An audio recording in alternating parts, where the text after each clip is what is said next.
Kita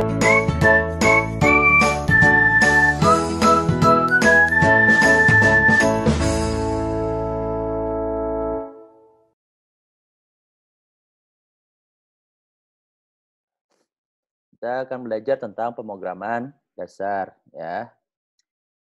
Bentar. Pemrograman dasar adalah ilmu yang mempelajari tentang pemrograman komputer ya, menggunakan bahasa pemrograman populer seperti C++, Pascal, PHP, Java atau Python ya. Lalu materi akan kita fokuskan di awal itu ke algoritma pemrograman, flowchart dan logika pemrograman. Jadi kalian harus belajar dulu tentang algoritma. Algoritma itu alur dari awal sampai akhir.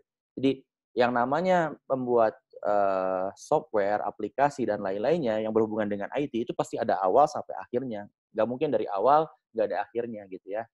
Tapi pasti ada akhirnya gitu ya. Walaupun nanti kedepannya adalah maintenance atau pengembangan fitur disebutnya. Ya, sama halnya ketika kita membuat sebuah mobil itu ada awal, ada akhirnya. Ketika mobil sudah jadi kan selesai, tinggal sisanya apa? Maintenance. Maintenance itu adalah apa? Service setiap bulannya. Lalu pengembangan fiturnya apa? Kalian ganti bannya, kalian ganti kacanya, gitu ya. Kalian ganti lampunya, ya agar lebih futuristik. Kalian ganti pintunya yang tadinya buka ke samping jadi ke atas, gitu ya. Terus kalian tambahin sayap, gitu ya. Nah itu kan namanya pengembangan fitur yang ada pada mobil. Ya, baik interior ataupun eksterior ya. Sama halnya dengan seperti itu ya. Lalu bahasa pemrograman yang akan dipakai sebagai pengantar adalah PHP. Bahasa pemrograman ini saya pilih sengaja karena memang populer dan mudah dipelajari dibandingkan bahasa lainnya. Maksudnya sebenarnya bahasa pemrograman itu sulit, cuman PHP itu lebih mudah dipelajari dibandingkan bahasa-bahasa pemrograman yang lainnya seperti itu. Ya. Nah, bidang-bidang pekerjaan programmer itu banyak ya. Jadi ada junior office programmer, help desk programmer, senior programmer, junior technical support system information programmer, technical support programmer, web programmer, developer game. Jadi kalian sebagai programmer pun bisa membuat game, tapi kalian cuman membuat programnya, bukan membuat gamenya. Gamenya mah kalian membuat gamenya gitu ya. Nah, desainnya nanti yang bikin adalah orang desainnya gitu ya, yang bikin misalnya orang-orangnya, bangunannya, dan lain-lainnya, itu mereka. Nah, kalian cuman ngegabungin semuanya agar bisa dimainkan, seperti itu.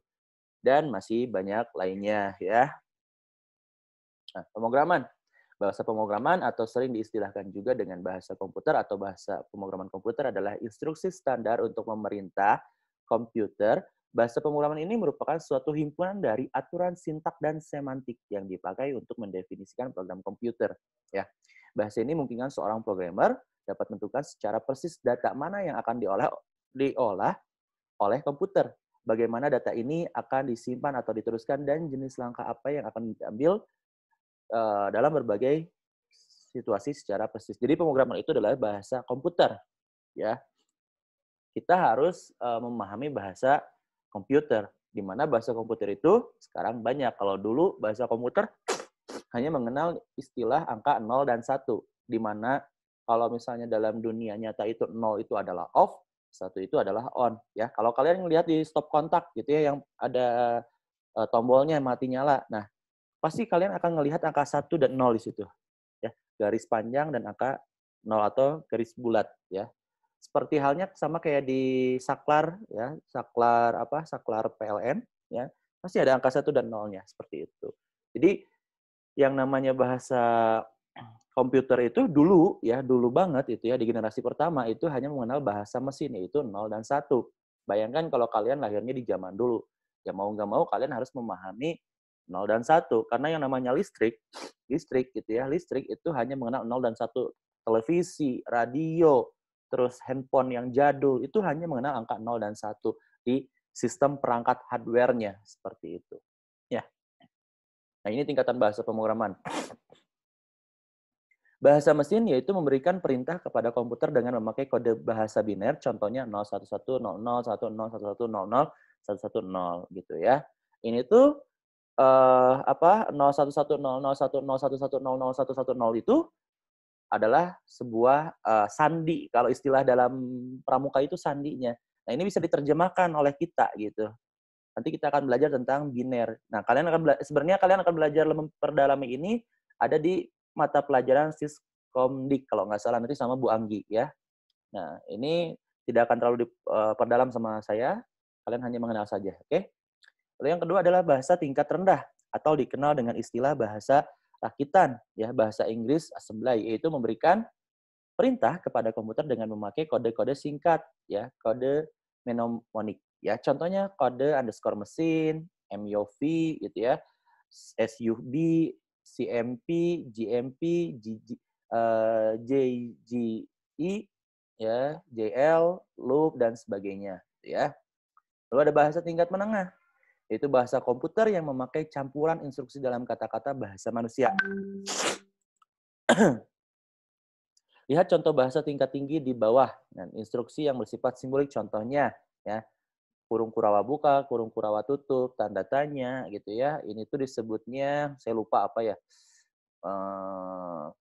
Ini kalau misalnya satu itu tag buka, kalau dua ini saya lupa ya. Pokoknya ini simbolnya ya. Lalu ada dandan itu adalah dan ya, dan simbol dan dua itu adalah dan dibacanya. Lalu garis garis apa nanti garis panjang dua, garis panjang ini bukan huruf ya, ini simbol garis panjang dua itu adalah atau ya, itu atau kalau dalam bahasa Indonesia atau or. Jadi dan itu adalah n, kalau garis dua ini adalah or dibacanya ya, dan sebagainya. Lalu yang keempat terakhir bahasa tingkat tinggi yaitu bahasa komputer yang memakai instruksi berasal dari unsur kata-kata bahasa manusia. Contohnya begin ya, and, if, for, while, and war gitu ya, and, or. Jadi and ini itu bukan dan or bukan, tapi maksudnya ada begin, ada and, if, for, while, and sama or dan sebagainya gitu ya. Komputer dapat mengerti bahasa manusia ini atau itu diperlukan program compiler atau interpreter. Nah, sebagian bahasa pemrograman ya digolongkan sebagai bahasa tingkat tinggi. Hanya bahasa C yang digolongkan sebagai bahasa tingkat menengah dan assembly yang merupakan bahasa tingkat rendah. Di bahasa C itu mendekati mendekati ke bahasa mesin dan mendekati ke bahasa tinggi gitu ya. Jadi kita bisa memahami walaupun tidak memahami secara keseluruhan. Maksudnya adalah gini, bahasa si ini adalah tidak mendekati ke bahasa manusia, tidak juga mendekati ke bahasa mesin, jadi tengah-tengah gitu ya. Lalu ada fungsinya nih. Fungsi bahasa pemrograman ya, yaitu memerintah komputer untuk mengolah data sesuai dengan alur berpikir yang kita inginkan.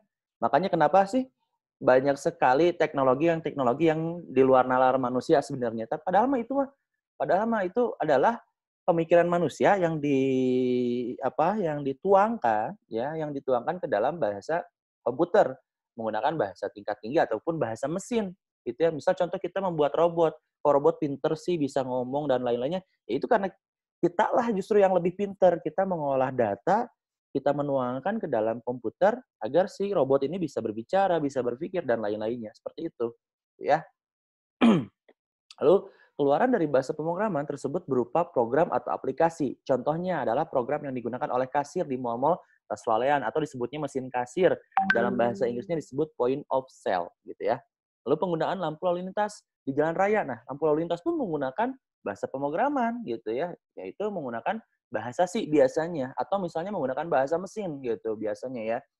Nah, bahasa pemrograman yang kita kenal ada banyak sekali di belahan dunia ini ya tentang ilmu komputer dan teknologi dewasa ini. Perkembangannya mengikuti tingginya inovasi yang dilakukan dalam dunia teknologi. Contoh bahasa pemrograman yang kita kenal antara lain adalah untuk membuat aplikasi game, antivirus, website, dan teknologi lainnya. Gitu ya. Bahasa pemrograman komputer yang kita kenal antara lain adalah Java, Visual Basic, C++, C, COBOL, PHP, .NET, dan ratusan bahasa lainnya. Jadi bahasa pemrograman itu ada banyak sekali gitu ya. Dari A sampai Z, dari angka 0 sampai 9 itu ya. Namun tentu saja kebutuhan bahasa ini harus disesuaikan dengan fungsi dan perangkat yang menggunakannya. Jadi teman-teman nggak perlu mempelajari semuanya gitu ya. Hanya beberapa saja gitu. Oke.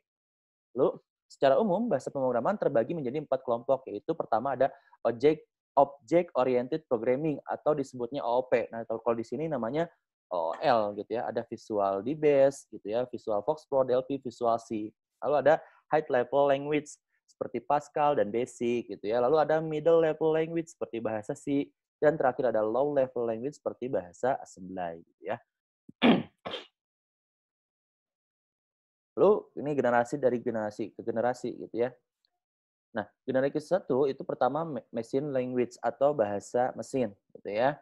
Lalu ada assembly language atau bahasa assembler.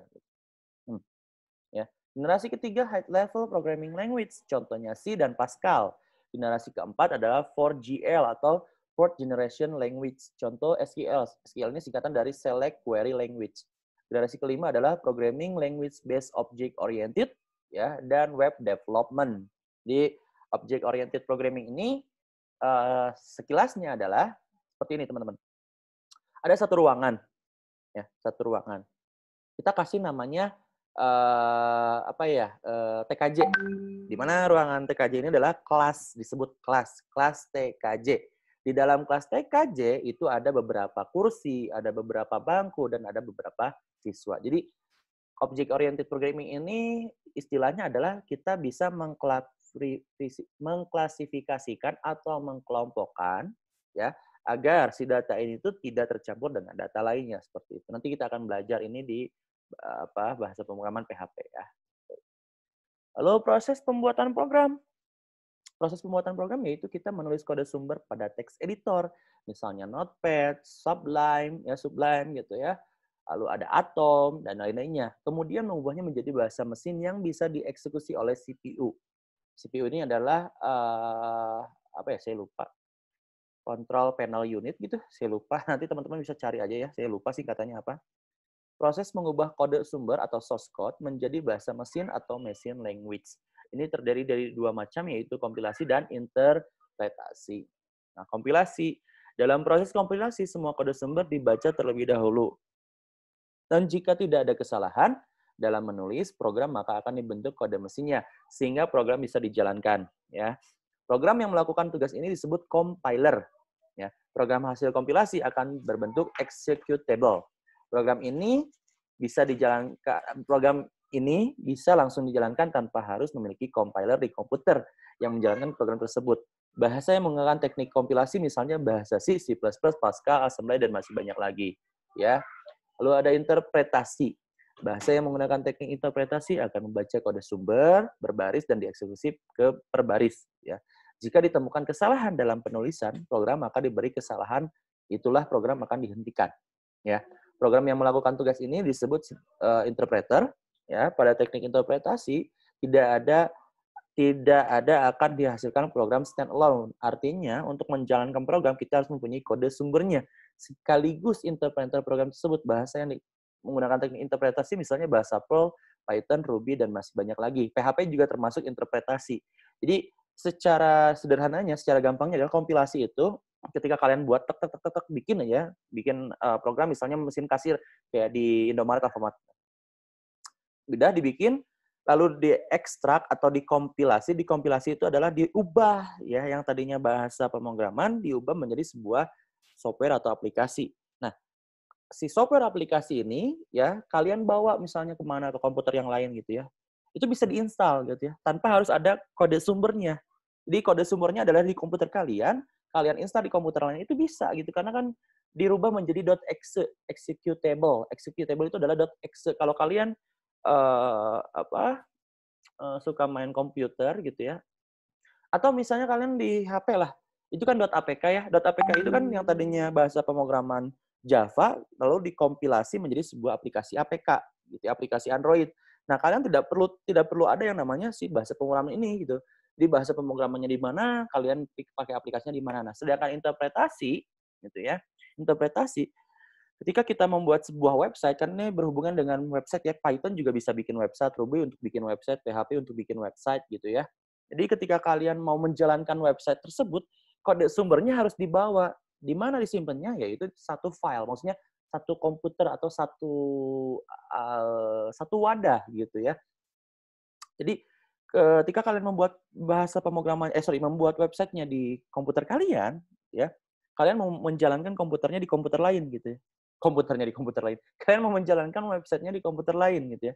Nah, ketika kalian mau menjalankan itu, kalian harus membawa source code-nya atau bahasa pemrogramannya kalian bawa gitu ya. Sumbernya harus kalian bawa gitu. Kalau tidak kalian kalian bawa ya tidak akan jalan gitu. Seperti itu ya. Simpelnya itu kompilasi untuk desktop biasanya, interpretasi untuk website biasanya seperti itu simpelnya ya.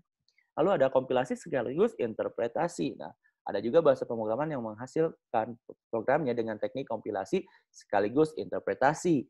Misalnya bahasa Java, dalam pembuatan program Java, kode sumber diubah menjadi bytecode. Ya, meskipun tampak seperti bahasa mesin, namun ini bukanlah bahasa mesin dan tidak executable gitu.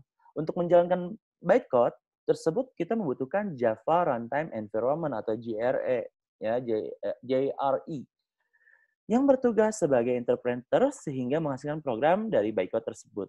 Ya, meskipun setiap bahasa pemrograman dibuat untuk membuat program, namun setiap bahasa dibuat dengan tujuan dan fungsi yang berbeda-beda.